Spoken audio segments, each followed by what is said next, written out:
Hey y'all, it's August, and that means the Every Bit Counts Challenge. And it is a challenge hosted by Jessica at Three Rivers Homestead. And she's challenging us to preserve something every day of the month of August. And it could be canning, it could be dehydrating, it could be even freezing. But just some way that you can preserve something every day.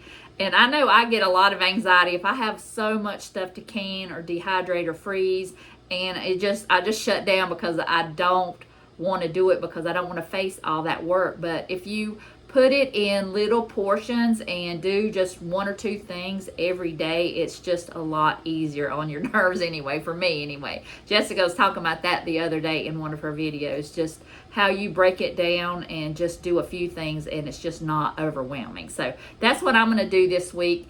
Also, I made some freezer pickles that you've got to try. They are so easy. You don't have to can them. You can just mix them up, sit them in your refrigerator for a couple days, and then put them in a container and freeze them.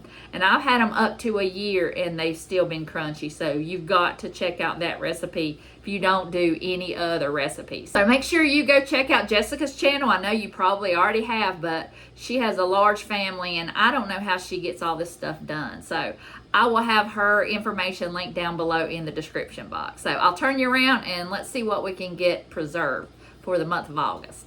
My first project is some sweet pickle relish. I've got 8 cups of cucumbers. I've got 2 cups of onions, 2 cups of peppers, and 2 cups of red and 2 cups of green peppers. So now I am going to add 1/4 of a cup of salt over it. Then I'm going to cover it with cold water and let it sit for 2 hours. And then we'll be back. All right, y'all, I'm getting ready to can my relish, but look, I just got a new container of vegetables this morning. It's got a lot of green beans in there, cucumbers coming out my ears. All right, y'all, I've got this draining in the sink. I use that in the other pot so that way I can take this out and let all the water drain off, and then I rinse the other pot out and I'll use that for the brine that I'm going to use. All right, y'all, I've got my vinegar and sugar in here and also some celery seed and mustard seed. So I'm just going to heat this up to boiling and then we'll put our vegetables in there and let it simmer for 10 minutes. All right, y'all, it's been simmering for 10 minutes. So about ready. Got my jars in here, heating up. I'm using a measuring cup. I think it makes it easier to get your product in the jar. And then I'll get all the air bubbles out and make sure that I've got a 1/2 inch of headspace. Then I'll take my wet paper towel and wipe the rim of the jar so nothing will mess with the seal. And then I'll process each jar for 10 minutes. All my jars sealed, and this is going to make the most delicious potato salad, tuna salad, and it makes the best chicken salad. And I also had some brine left and I cut up some cucumbers and I made some refrigerator pickles.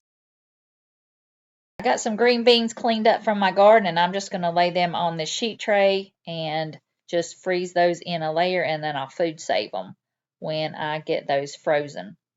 And then I'm going to take these Anaheim chilies and I'm going to cut the seeds out and I'm going to blister these on both sides under the broiler, and that way I can put those in the freezer and have some green chilies. So I'm just going to make sure that I get them all blackened on each side.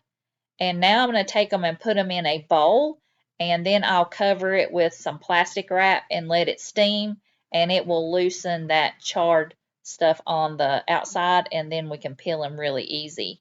And then I'll just take them and I'll clean them up really good and put them in some individual freezer bags. And then that way I can just put them in one large freezer bag and I can just get out the individual sizes and I don't have to have them in one big block. Here are some peppers that were kind of going bad and getting soft, so I just chopped them up and I'm going to dehydrate these. And I had to use gloves because I've got some jalapenos on there and some Anaheim, and I don't know how hot they are. But I did cut a tiny little piece in those gloves, so I had to buy some more gloves. But I'm chopping these peppers up, and I'm also going to chop up some onions. And these were from the garden, but they're not going to store because they had little bits chipped out of them, so they're not going to store really a long time. So I'm going to cut those up and chop them up and make them into maybe into onion powder, but I know I'm just going to chop them up into pieces for right now.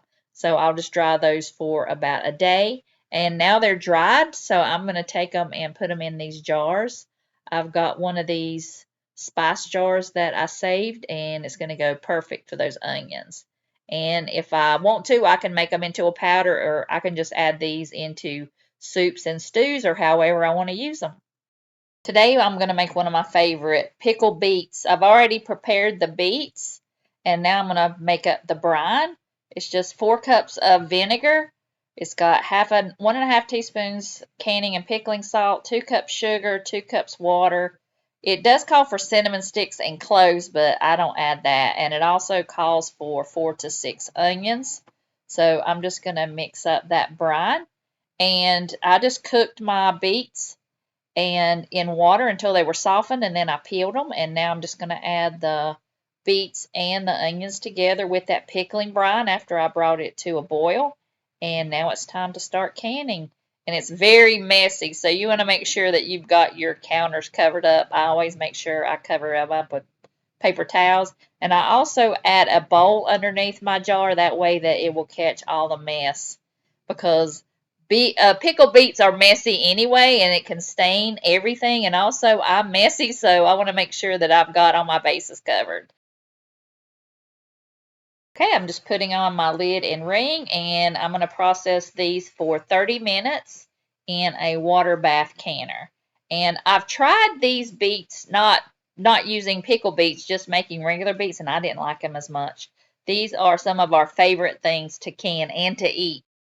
Okay, I saved the best for last. This is the most delicious freezer pickle you will ever have. It's so crunchy, and even if you don't put them in the freezer, they're still delicious. Half of mine didn't get to the freezer. We ate them all before we got them in the freezer, but I want to share with you this delicious recipe. It's so easy to make. You just take 7 cups of cucumbers, 1 large onion, 1 tablespoon pickling salt, a half a teaspoon of celery seed, 1 cup white vinegar. It calls for 2 cups of sugar, but I only use 1, but you can use 2 if you like it a little bit sweeter.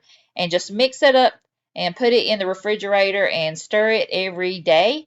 And then after 3 days, they're ready for the freezer. And I love these containers. I got them from Amazon, and I'll have them linked in the description box. But they're just perfect for these pickles. And just fill it up with brine and put the lid on, and you've got some delicious pickles. And I want to thank Jessica for hosting this challenge. And I hope y'all will stay tuned. I've got a lot of projects going on. So I hope you enjoyed this video, and I hope y'all will have a wonderful week. And I'll see y'all in the next one.